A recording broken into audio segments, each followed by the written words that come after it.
বাড়িদারা থেকে মিরপুর দিয়ে ঘুরে আইতে আইতে পেটটা বুক লাগিয়ে গেছে গে, যে বিরাজ গে ফ্যাটের বুকে জানরা শেষ হয়ে গেছে গে। বুদ্ধি করে কুদুর পানি লইয়া গেছিলাম, এই পানিটা খাইয়া খাইয়া কুদুর রয়েছি।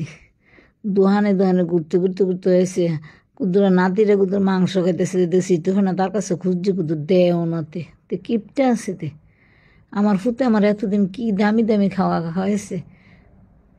এটা বলো হটডগ, হটডগ মানে কুত্তা ডগ, যা খাই কুত্তা। বিদেশি খানা খাইয়া তো বাংলাদেশে খানা মজা না, চাইয়ালো এই খানাটা মজা আছে না। দোকানদারের কাছে বালা থেকে দিয়েছে রে, আমি এতদিন বিদেশি খানা খাইয়েছি। দেখছেন এটা বলো হটডগ মানে কুত্তা ডগ। হুমা দিছিল আগে, আমি আবার হুমা খাই দিছি। এই যে দেখছেন এটা বললো গুস্ত আছে, গরুর গুস্ত, এত গুস্ত শক্ত কি কি ডাইল দিয়ে পরে রাখছে। আরে বাপরে যে শক্ত শক্ত চিরনো যেন, আরে এই ইয়াটা বন্ডা বন্ডুডিটা আর গুস্তটা নাই, খালি ডাইল দিয়ে রাখছে, আদা দিয়ে রাখছে।